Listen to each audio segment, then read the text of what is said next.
We call it the system of the irrelevant clue. Now, you see, the police only look for relevant clues. They haven't got time for much else. But we assemble all the clues. We recreate the man, his character, his mind, his emotions. And when you have that pattern, it's easy enough to figure out where he'll be. Oh, that's interesting. For instance, you'd never guess what broke the Fleming case. Seashells.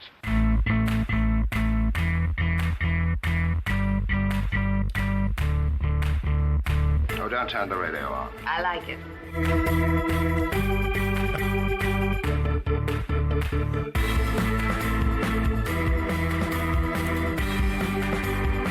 Hello and welcome to another episode of the IMMP, the Inter-Millennium Media Project podcast. My name is Matthew Porter. And I'm Ian Porter.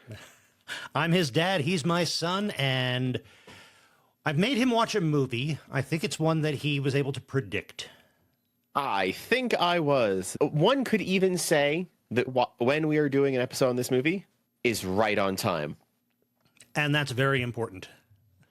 It's important to be right on time, especially if you work at one of the Janeth publications. Yes, indeed.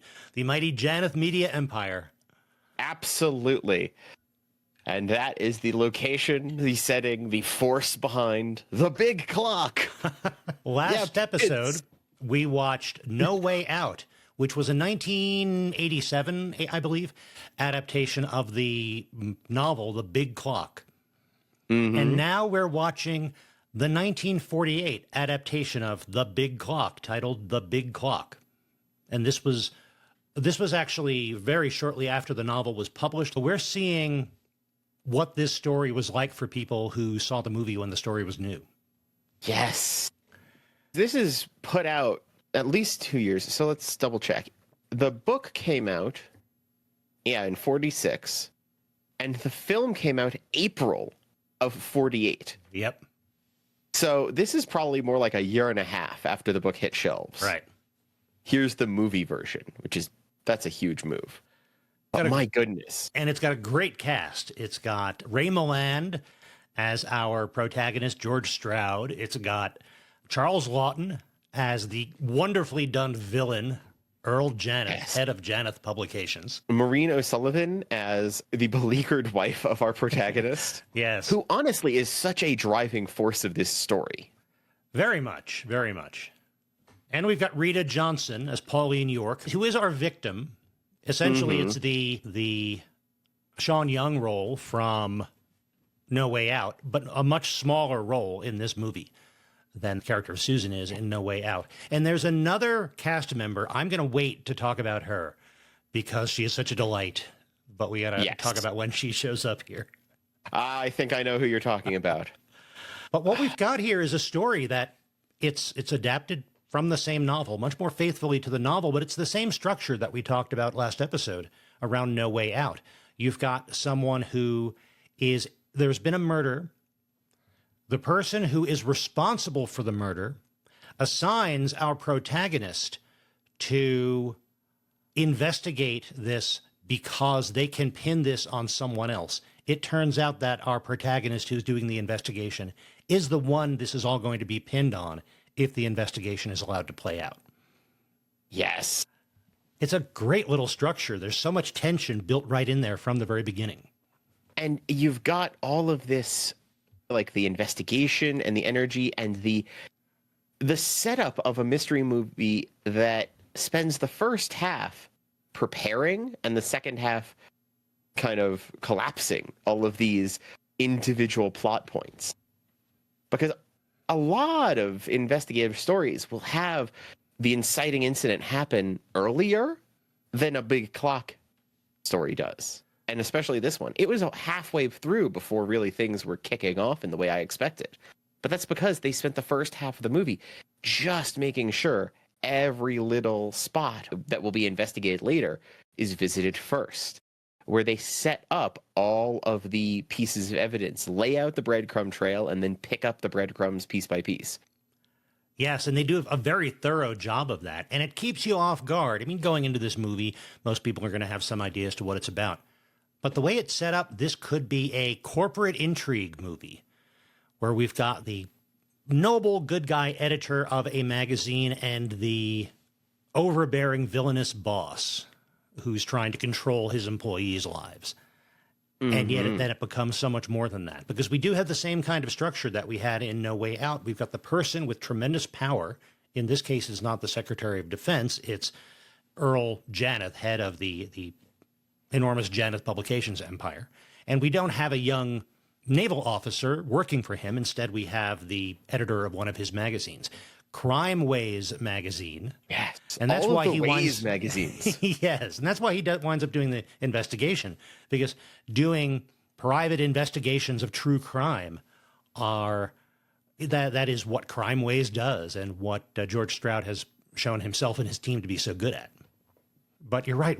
You talk about one of the Ways magazines. We get some great shots early on establishing what the Janeth Empire is, especially that elevator scene where we see George get into the elevator and ride up. And every time the elevator opens, it's a different floor, and every floor is a different magazine. I love that. Isn't that great? I want to play a tabletop RPG in the Janeth building where you just have a different theme for every floor. It's like, here's Crime Ways, here's Travel Ways, here's Tech Ways. It's like, I can imagine this so effectively. Just in that elevator scene, we get sport ways and airways and art ways and style ways and news ways and then crime ways.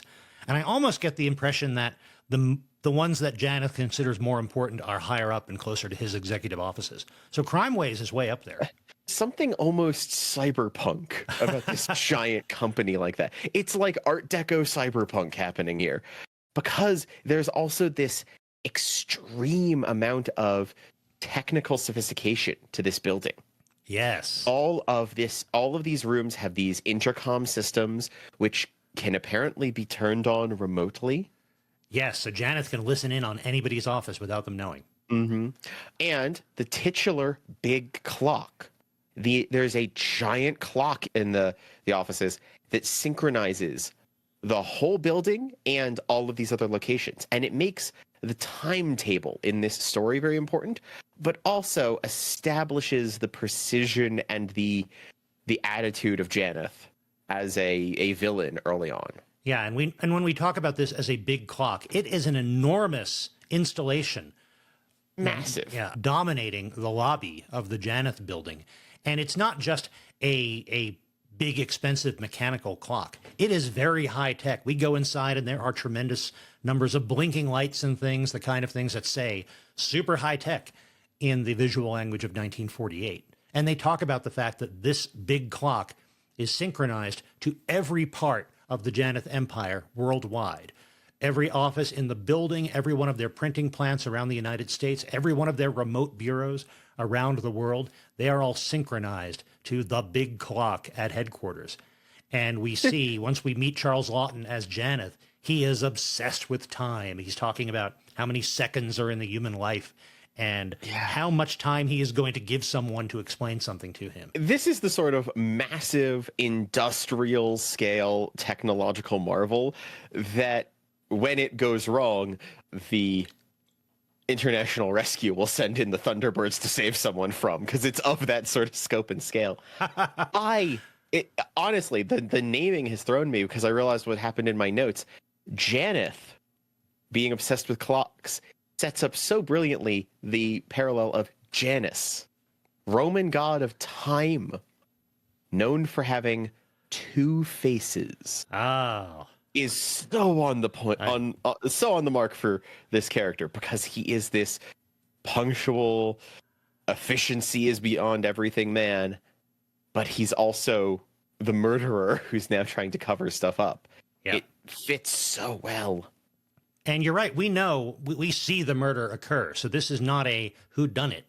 It's very much more like Columbo. It's how is Stroud going to make sure that Janeth is brought to justice, and how is he going to be avoiding being wrongly accused of this or wrongly convicted of this. But going through all of the Ways magazines and the structure of Janeth Publications, I found myself wondering two things. You mentioned cyberpunk. I found myself thinking this was the 1948 version of a blog network. Yes. This was Vox Media or Gizmodo of its time, with all of these very structured, very similar, let's replicate the formula for a different topic kind of magazines, and magazines were that kind of media. Quick, these were weekly magazines, quick turnaround, latest information, super popular. And at the same time, I found myself wondering, what kind of Ways magazines would we have in 1990, 2000s? Yes. We'd have Tech Ways, Yeah. Car Ways. Oh, yeah. I bet there must have, in 1948, there must have been an automotive magazine. We know that there were some that we didn't see in that elevator scene. It could have been mixed into Travel Ways. It could have been. It could have been. And I think there was a Future Ways magazine that we saw a glimpse so. of, because, 1948 and all the optimistic futurism of the time. But yeah, there'd be a car magazine. There'd be a tech magazine. Home Ways? Oh, that makes sense. I bet that they had Yeah. that in 48 as things tried to settle down and women were moving back home out of the workforce after the war. I bet Home Ways, their take on better homes and gardens. You might have a Craft Ways or an Industry Ways, depending on the way they want to focus it, where it's like, here's woodworking stuff or here's machinery. Yeah. Today we'd have Bot Ways for roboticists. Yeah, Bot Ways.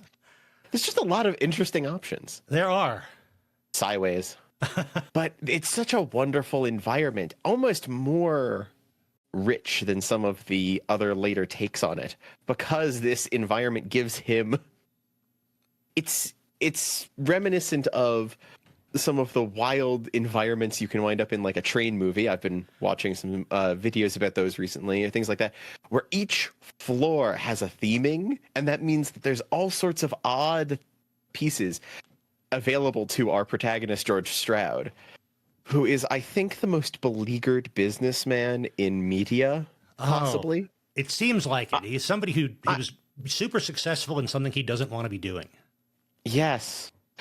This man is literally he signed up for too many instances of the standard Disney movie dad problem at the same time. He's got Yes. he's getting like a triple shot of the same issue because he has never been able to spend time with his family.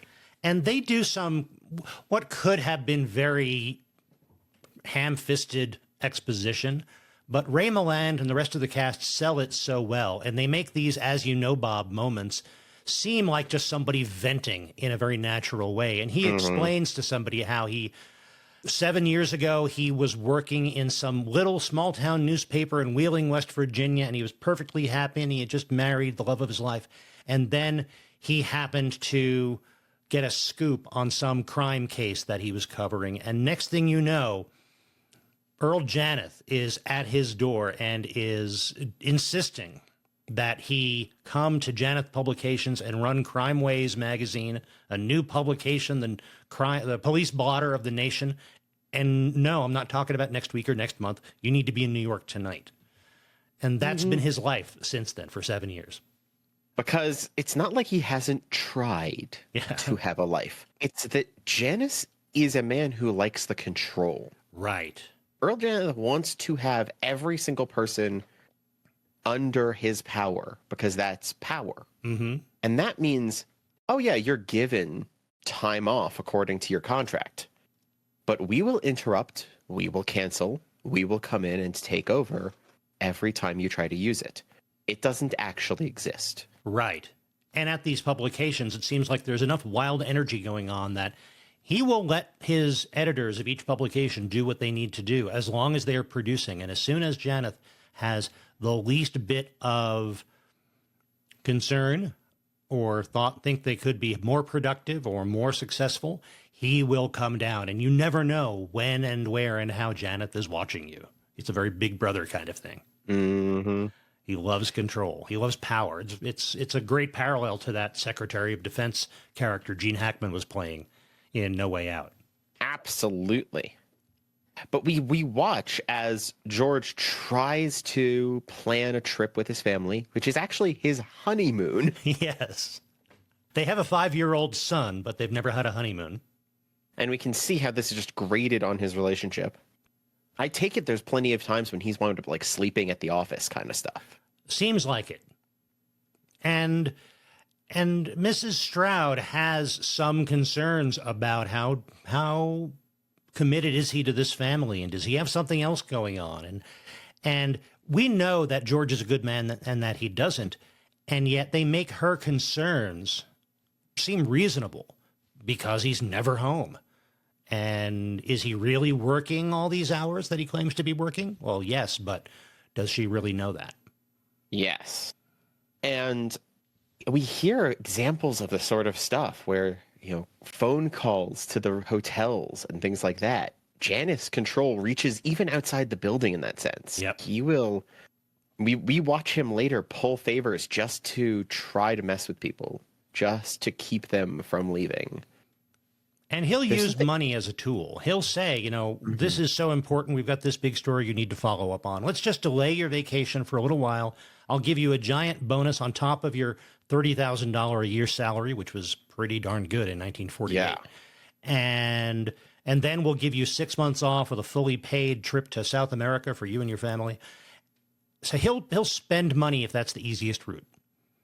And as soon as that doesn't work, he will come down like a hammer and say, if you leave, you will not have a job here, and I will see to it that you have no job in the entire publishing industry ever. Just to give an idea, according to inflation calculators, $30,000 is $391,862 and a quarter. That is a pretty good salary, even in New York. Yeah. Oh. But Stroud has enough. He is not going to delay his honeymoon, his vacation, one more time. And the reason why Janeth wants him to stick around is there is this yet another missing persons case that Crime Waves magazine has been able to solve far ahead of the police, because he's got this cool system where he's got all the investigators that he could possibly want, because Janeth will pay for them.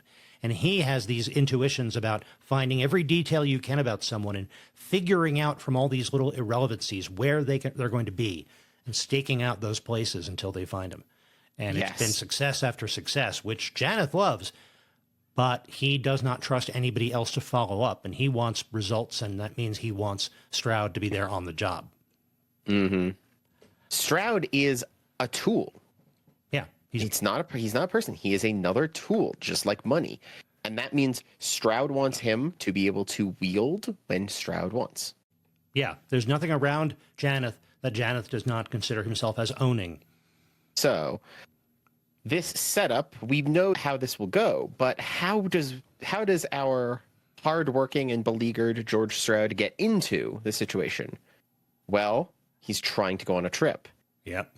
So that means it's stopped. And it's a little iffy about how that happens, I'd say. Well, he's delayed.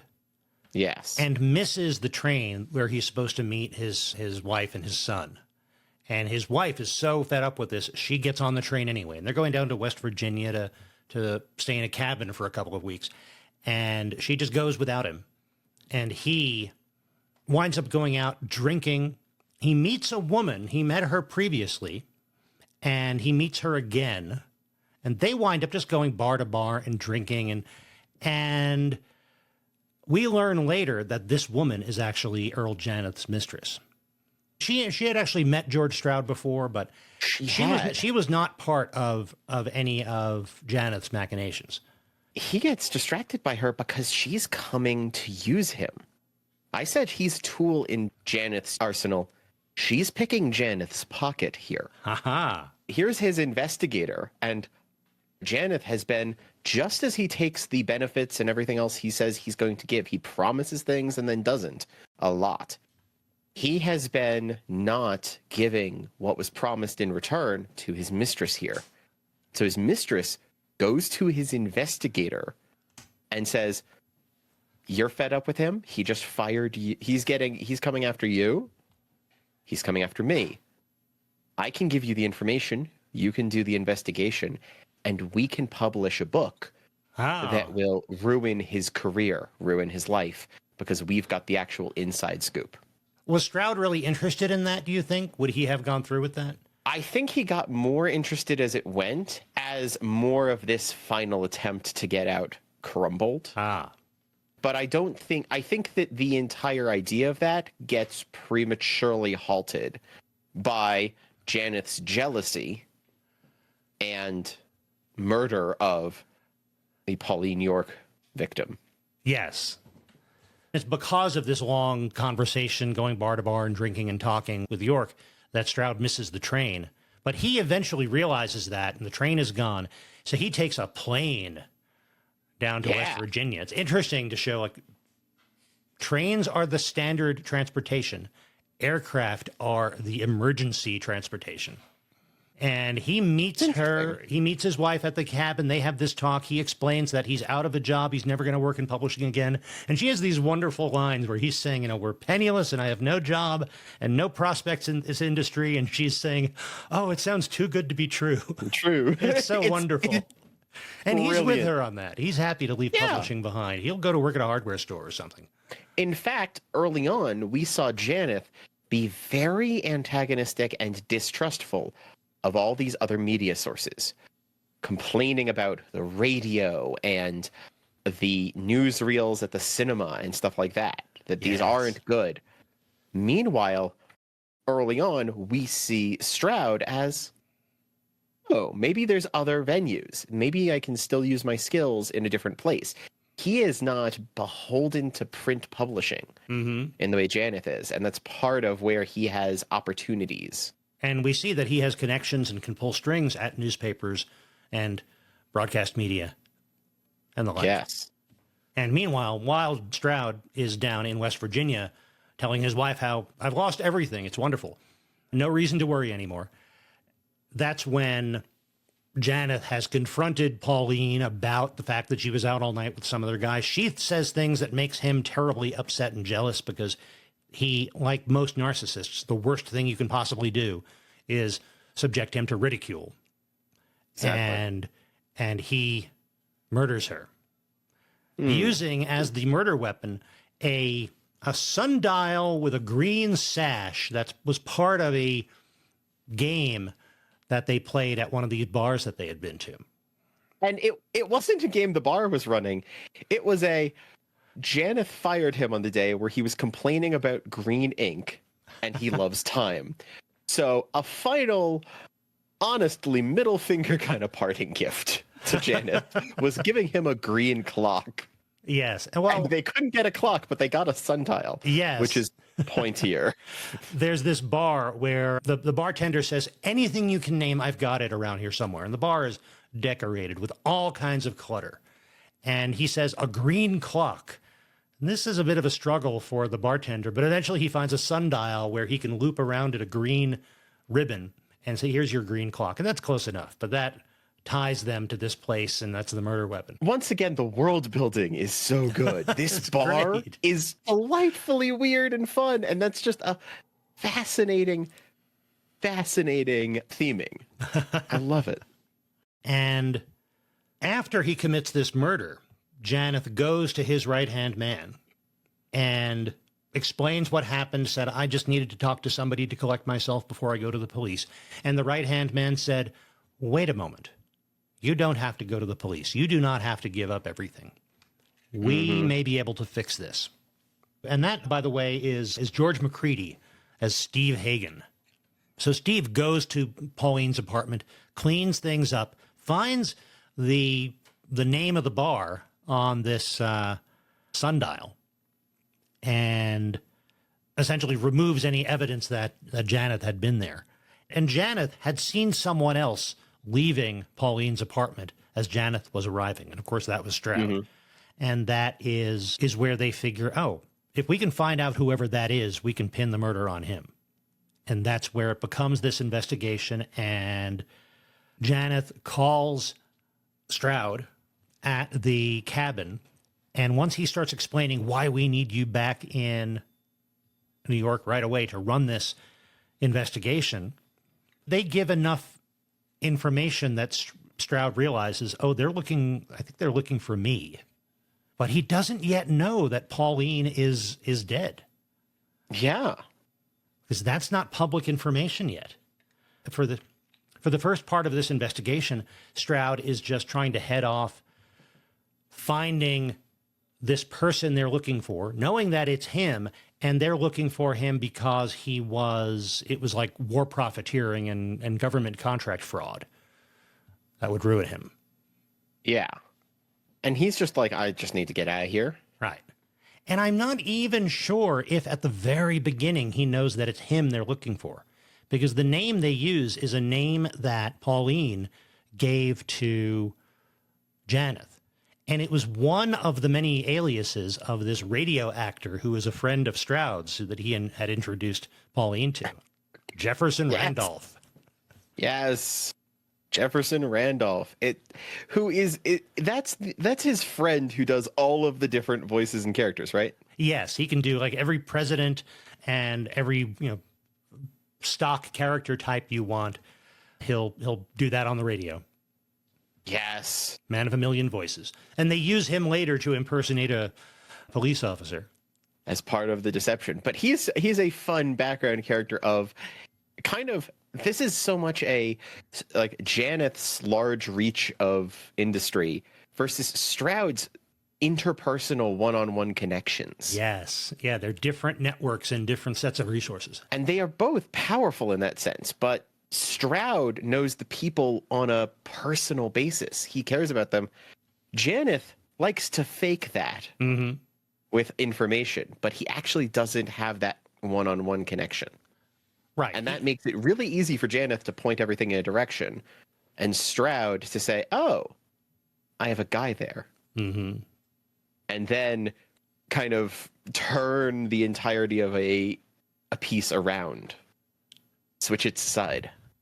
And it's an interesting balance that Stroud has to find here, because he has to run this investigation. He has to make it at least seem like he is seriously running this investigation in an effort to find this person that they're looking for. Yet, of course, he doesn't want the investigation to succeed. So because they have the name of this bar where they got the sundial, he has to send an investigator to this bar. So he picks the person who is going to fit into this bar the least. He's going to stand out like a sore thumb. Nobody's going to like him. Everybody's going to suspect him. And eventually, after this guy just sits there at the bar all day waiting around to see something useful, and the bartender and our radio actor friend talk to him enough to know that he's figure out, oh, he's looking for George. They tell him all this bizarre stuff and throw him completely off. Do you have the description they gave? Because the description they gave is such a fun character design. Alden at Bert's place says he's got a complete description. Shoot, Edwin. Last night with a blonde, 2 witnesses. Okay, let's have the description. Built-up heels, cauliflower ear, brown toupee. That's right, a brown toupee. And don't forget the glass eye. It's a left eye. Glass eye, the left one. Glass eye? Hold it. Edwin says this I man... heard. Anybody know a man with a glass eye? What's that idiot's name? Edwin Alden. Fire him. I want to fire up something like Fallout 4 and just try to make this crazy description in the character generator. It is something from Monster Factory, isn't it? No middle sliders. It is. No middle sliders on this guy. You're right. That's an example of how the personal connections that he has with people helps George out, because these guys are friends and they know, oh, somebody we don't know is looking for George. We're not going to help him find George. We are his buddy.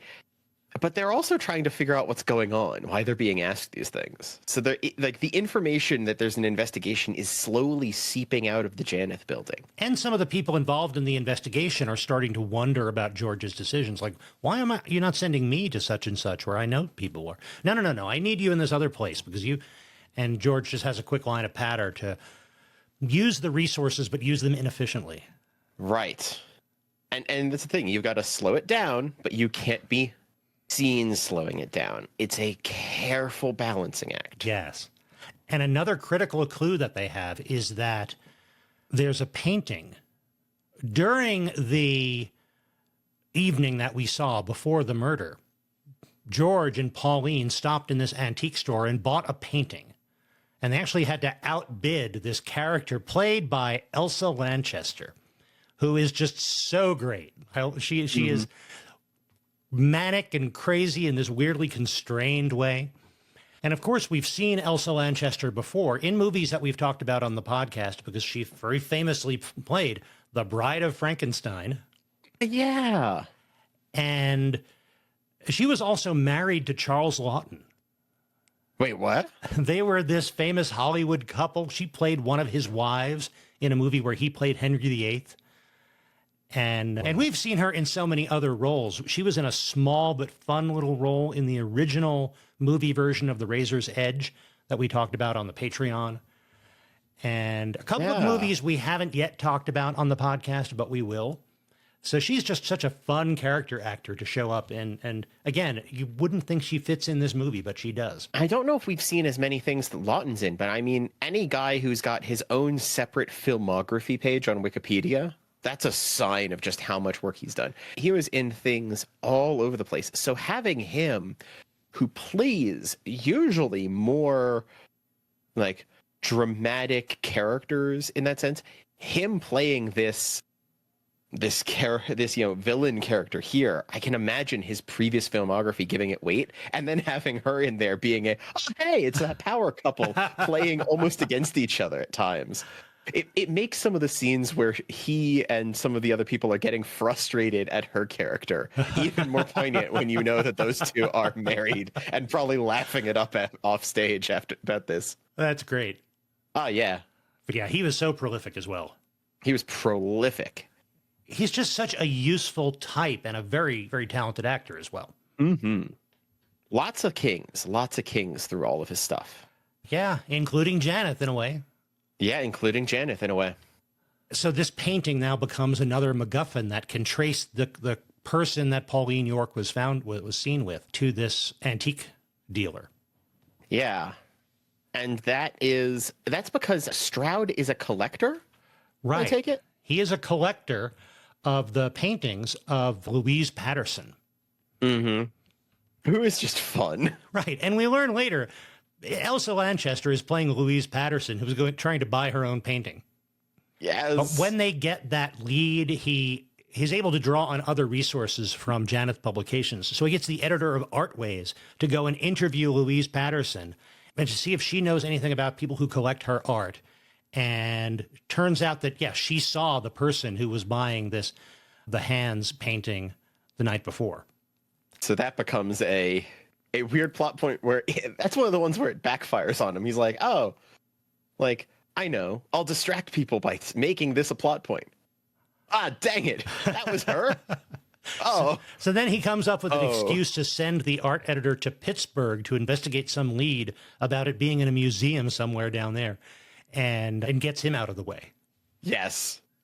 But Elsa Lanchester is just such a weird, fun character. And she's asked if she could draw a sketch of this person. Come down to the Janeth offices later on, and we'll pay you like $100 for a sketch of the person that you saw. And she's just delighted, happy to do it. Doesn't want to hurt one of her fans. Yes. I don't have so many collectors that I can afford to send any to prison. And earlier on, when the art editor is interviewing her and saying, we're looking for one of your collectors. And, so am I, for about 15 years. Yes. And she's got like 1 million kids from all different husbands she has had over the years. Yeah. What in the world? And yet she's still painting. It's great. Yeah.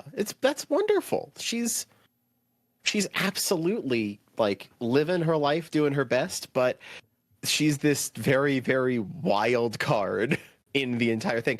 But in a movie where every single person is playing everything with this deep seriousness, he is delightful getting to swim across the top and ham it up a little. And somehow all of these different characters, all these different tones come together in a way that they really shouldn't. The weird, heavy villainy of Charles Lawton as Janeth, the put-upon good guy of Stroud, the weird mania of Patterson, the fun comic stuff of the radio guy. Director John Farrow manages to make these feel like they're part of the same world.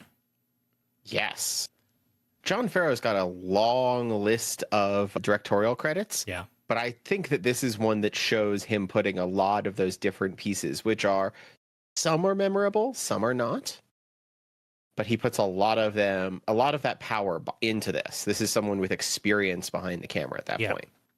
You're right. It's that confidence in knowing how to bring this together, confidence, and letting the actors do what they are good at. Yes. And let's be honest, we know how this story will play from there.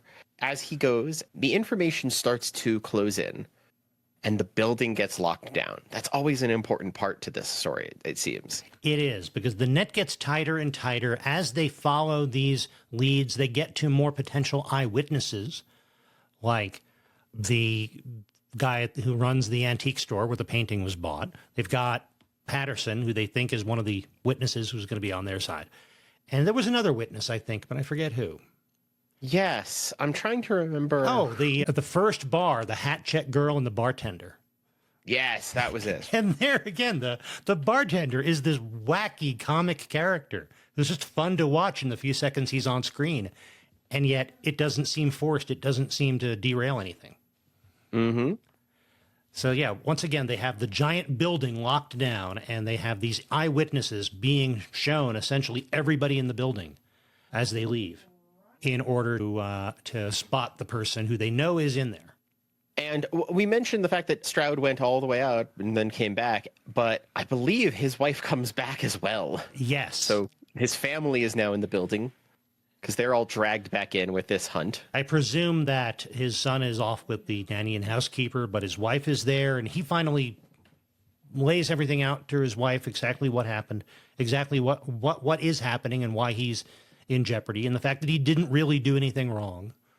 Mm-hmm. And she, at first, just seems like she's had enough, and she listens to this, and then she leaves. Comes back with help. Yes, because she listened to when he was describing what was happening and what he wished he could do, but he can't because the phones are tapped and the building's locked down. She is able to come and go, so she's able to go out and find his friend, the radio guy, and find a lead about the cabbie who picked Janeth up at Pauline's apartment right after the murder. And she's out there doing all this critical investigation off screen in those critical final moments. And so in this perfect moment, after an entire film where we've seen her be down and upset and sad about his job and career, we see she has a bit of that spark in her as well. And some of what they bonded over, I think, might have been this same kind of journalistic drive. Yes. That's why it grated on her. The same processing and churn of it was not as good on her in her mind either. She's got that skill. And I love the idea of like the misunderstanding that gets fixed. I am a person who cringes so hard at sitcoms and such due to misunderstanding. So the misunderstanding that this movie starts with of like, oh, you're having an affair, aren't you? And you don't care about our family. And the job is more important. And he finally gets to spell it all. It's like, I don't like this job. I tried to quit. Now they're framing me for the murder of the person I was discussing writing a tell-all book to get back at this boss that's ruined our lives for 7 years, honey. And her response is, oh, yeah. I'm gonna go. She goes like, "Hey, honey, here's the weapon to hit him with." That is so perfect. It's such relief compared to some of the ways even more modern stories will milk drama by making it all the worst thing. This actually fixes it by being the best thing. You're so right. There are so many stories where if they're in sitcoms or whatever they're in, it's if you people would talk to one another for a moment, this would be resolved. And this is a story where all the concerns and suspicions are reasonably well-founded, and they do talk. And eventually it is the fact that they talked that allows these smart people to figure things out and help one another.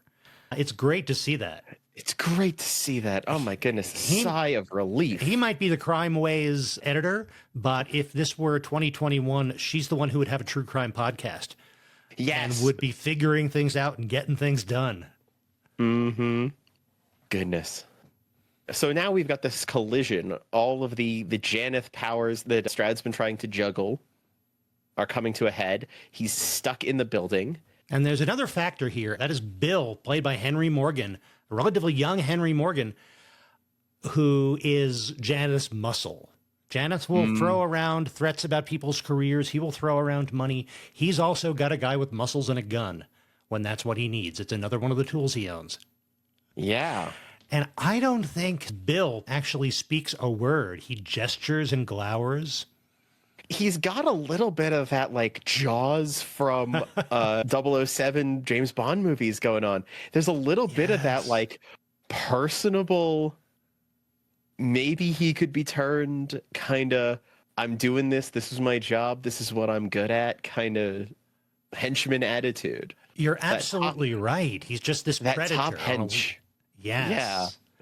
He is. That's a very much a Jaws vibe. I like that. And that fills the same role that the muscle in the other versions has. It's so much different though when you've got this singular figure instead of these multiple figures coming around corners like in No Way Out. The big clocks version is more pressing danger instead of cornering. Right. And in the big clock, there isn't even the veneer of these guys having any official role like they do in No Way Out. These are ex-special forces people who are hired for special security operations by the Secretary of Defense's office. No, this is just a guy who Janeth keeps at the ready. Yep. To do things that can't be done any other way. Another tool in his belt. Yep. But with all of this coming through, security is sweeping the building. Stroud hides in the best place to hide. The title.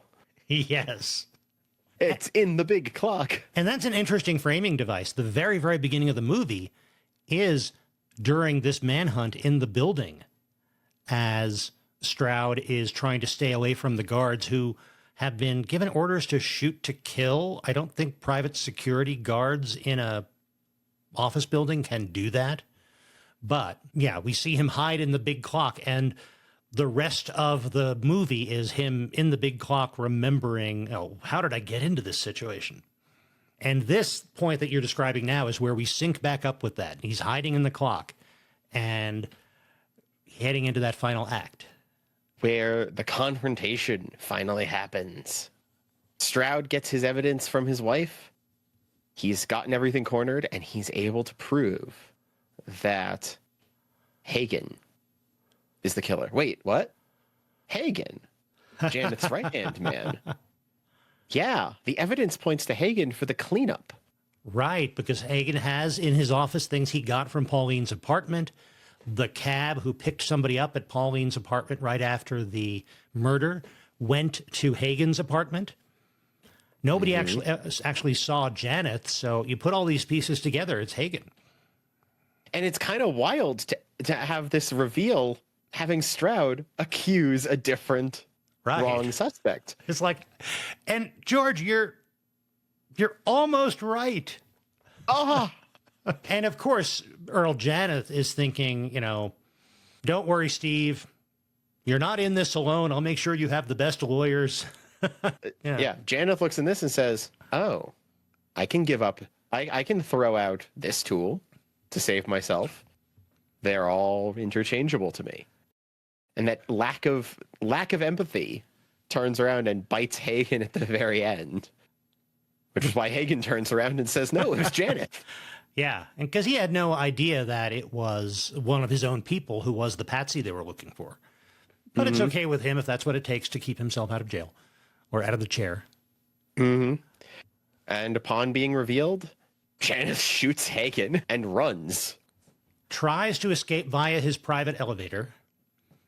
But Stroud has previously disabled the private elevator as a way to trap Bill. He's been trapped in this elevator for the last 10 minutes. But that means that there's an open elevator shaft behind the door to Janeth's private elevator. And Janeth falls to his death. Yeah. And the end of the film is the same as the book. It's pretty much the headline, Earl Janeth, ousted publisher, plunges to death. Yes. Which is such a fitting thing where at the very end, he becomes the news story. Mm-hmm. The very, very end is something different because we have to back up and talk about what's been happening with Elsa Lanchester as Batterson. Because she came in Dang it. and she was going to be their sketch artist and draw them a picture of the culprit. This is this movie's version of the photo analysis that was being done with the computers in No Way Out. They're waiting for her to complete this sketch, but she doesn't want to point the finger at Stroud. So she works and works. It creates this sketch and then unveils it.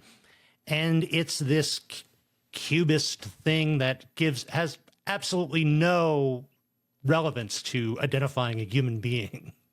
And she's just so giggly proud at this. She knows what she's done. This is her way of saving him. It is remarkably similar in some ways, or at least stylistically similar to Rene Magritte's Son of Man. Yes. The man with the bowler hat and the apple in front of his face. It has got that same level of like, it's a guy. You didn't say anything about being identifiable, did you? Yeah, but I really feel like I captured him. Yeah, exactly. It's like, but at the very end of the movie, yes, after Janeth has fallen to his death and Stroud is in the clear, and they briefly tried using the radio guy as a fake police officer, but Hagen could see through that. But he's in there in the room too. Patterson comes into the room, just looks and points and says, "It's you." It's like, wait a minute, we already know who the killer is. But no, the radio guy is one of her missing husbands. Yes, I forgot that. That's such a wild side plot. Once again, all of these weird tones that they combine in this movie, and yet it somehow works. How does the big clock have something that feels like the progenitor of an episode of Community's background B plot? It's got the same energy. That is about right. Yeah. Huh.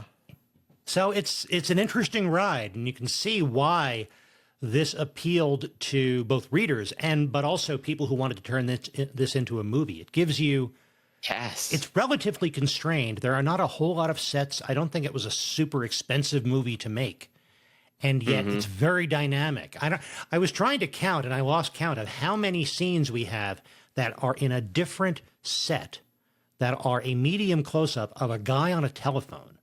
Because so much of it is people are out in the field and then they have to drop a dime in the phone and call back to the crime waves offices to report what they have found and have it put on the big investigation board and all of this. And the phone was their technical network, and people going out there and doing the legwork and spending the shoe leather was the way to gather the information. And it could have been very boring, and yet it wasn't, both because of the structure and because of the way it was shot. Yeah. And I think this means that we are headed towards our final questions. So stay tuned for those final questions when we talk about whether we think you should screen this movie and how we feel about its future. But in the meantime, if you are enjoying the IMMP and you want more of the podcast, please go to IMMproject.com, where you'll find all of our back episodes, and you'll also find some ways to support the podcast. On our Patreon, you can join us starting at $3 a month, and that will get you lots of bonus audio content. You can also just follow us free to keep an eye on what we're doing. And at our shop, you can find T-shirts and coffee mugs and all kinds of fun things. You'll also find on IMMproject.com ways to keep in touch with us, and that includes our contact page, where you can send us email, you can send us honest-to-goodness physical mail via the U.S. Postal Service, and you can also find a link to our Discord. We would love to hear from you in any of these ways. What did you think of this movie? Any other movies that got different adaptations at different times? Any books that got different adaptations at different times? And how do you feel about those? And Ian, where can people find you? I can be found as Item Crafting most places. Currently, my website, itemcrafting.com, is under renovation, but you can also come join me on Twitch at Item Crafting Live.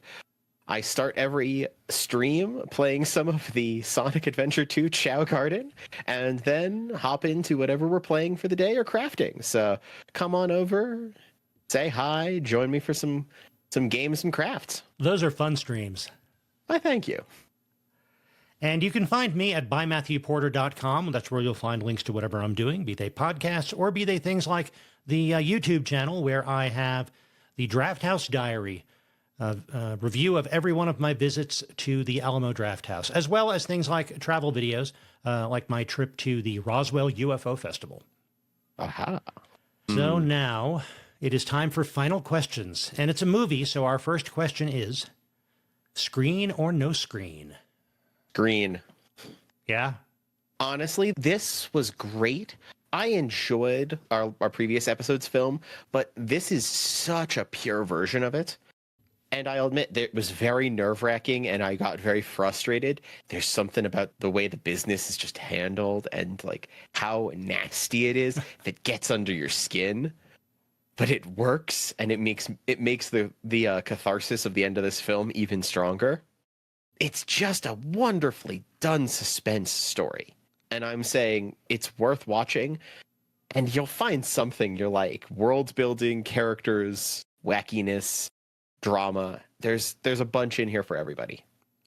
I agree. I say screen this. No Way Out was interesting, but it had all of these other hooks into it with international espionage and politics. It being the Department of Defense and the Pentagon was the focus of it all. This is so pure and self-contained.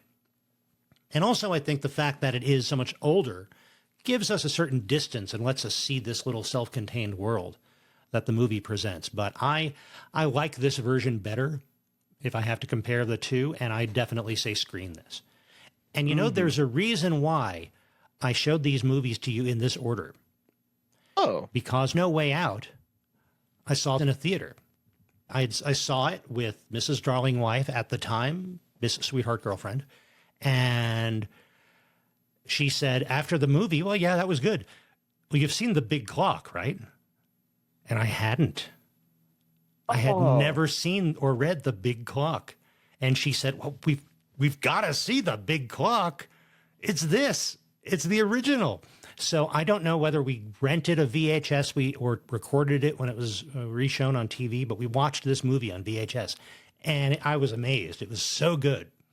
It was one of these movies that was this gap I didn't know existed in my cinema experience that she was able to fill in, and that's why I wanted to show them to you in this order, because this is the order in which I saw them. Oh yeah, and I can understand how that would even make The Big Clock have more impact. Yeah. Just because knowing how this is going to play out makes The Big Clock even stronger. There's not really a spoiler aspect to this story. The bad guy will get it in the end. It doesn't avoid saying that, I'd say. Right, and even but the it's just the how. Yeah. Yes. There are some good performances in No Way Out. Gene Hackman, he's good. It's not the best Gene Hackman performance, but even an okay Gene Hackman performance is a great movie role. Kevin Costner is Kevin Costner. He's not such a great character actor. He's a little bit wooden. He's good when you plug him into the right roles. Ray Milland is just so expressive and so smart and cool and relatable at the same time. That It's great to follow him as George Stroud. And I feel so much more of a connection watching this character get into and out of trouble than I did with Kevin Costner's character. Mm-hmm. And of course, Charles Lawton is amazing in this setting. He is fantastic. So I say screen this, definitely. Oh, yes. And that brings us to the next question, which again is difficult. And we had a little trouble with this, or at least more things to talk about with this when we talked about No Way Out, which is revive, reboot, or rest in peace. This is the second English language adaptation of a popular novel. And we discussed the other versions. I still think that nothing will ever be as cool title-wise as the French version called Police Python 357. And that is the most awesome name. We will watch that. Neither of us have seen that. So if you want to hear us talk about that, go and join the Patreon, because we will be talking about Police Python 357. That name. But let's see what this gives us to work with. If we were to go off of a revival off of The Big Clock, which would we go? Would you go the story of the rise of Earl Janeth and him making all the Ways publications? Would you go with what happens to this giant industry after he dies? I must say that second one, the idea of a giant company dealing with things and just the wildness of it, there's a little this is complete tangent. the Hudsucker Proxy has got to have a little bit of the big clock in it, just because of the way it depicts a giant corporation and that sort of stuff. And I keep on wanting to connect them in my brain. You're absolutely right. The way it depicts this corporation, this conglomerate, as a kingdom of its own is so similar between those two movies, this and the Hudsucker Proxy. So the idea of doing like the Janeth Empire crumbling with the death of its king feels like a movie that could work because those other films prove that formula functions. But I want to see a reboot because I want to see a new adaptation of The Big Clock, the novel. And I know what I want it as. Yeah. I was a little uncertain where to set it before, but I think I know now. What's that? I want a tech media company. Oh. Give me The Big Clock in the era of webcams and streaming. Give me The Big Clock meets BuzzFeed. All of these the publications aspect of the original The Big Clock, removing that political aspect, showed how it fits in other industries. And it'd be fascinating where the image, the picture that's being done is a video on this old machine, this older computer that's the good one for rendering. So the video is still rendering there for upload. But until it's done, no one wants to touch that keyboard because this thing will crash if you do. And that makes it a timer. And you could wind up with, you might have a witness who isn't even in the same time zone because they were seeing something on a teleconference. Oh, I like that. What's it like when one of the characters you're dealing with is a VTuber? And so their online persona is a completely different face than their real life persona. And that adds to some of this mistaken identity stuff going on. And we've got the combined complications of facial recognition technology and AI image generation. Yes. It's like, is this footage doctored? What are we dealing with? It's still a bunch of people who, if this is a media group that got big, got popular fast enough, you've got a bunch of people with money who have all of these new connections in there and all of these new stresses and pressures popping up. Oh yeah, you were gone for a couple days. Yeah, because I went to a convention. But that means there's a bunch of people who saw me there. And that means there's a bunch of witnesses that might have noticed something and pulling people in from there. I think that there's an opportunity to do a new version with this new environment that throws fresh takes on all of the pieces of classic evidence. What I thought about in terms of a reboot of this or another adaptation was very similar to what you're talking about. Okay. What occurred to me was I want to set this in the video game industry. Oh. Talk about an industry that has some giant corporations, many of them with billions of dollars to throw around, with strong and sometimes awful personalities at their heads, a history of treating people terribly when it suits the company. I think that is another version of what could today be this corporation, this company that is in some ways creative and in some ways an oppressive empire. But it brings a lot of the same possibilities you talked about with new media as well. Yeah. But when it comes to the possibility of a revival, which again in our terms can be a sequel or a prequel in which what we saw was canon, I'd be interested in a quiet prequel. Okay. A little self-contained thriller about this missing persons case in West Virginia and this young local newspaper editor who's smarter than the police nearby, who has these insights, and in the end is able to solve this missing persons case that the police were ready to give up on. And that's young George Stroud. Oh, that is good. Especially if you litter the entirety of that movie with Waze magazines. Yeah, you have those in the background or on the coffee table on the newsstand. And you make Janeth Janeth is this looming force that will come in. Maybe he's even a timer. Maybe there's a little bit of the police are trying their best to deal with this, but they're not great at it, or they're even not doing so properly Yep. because of something else.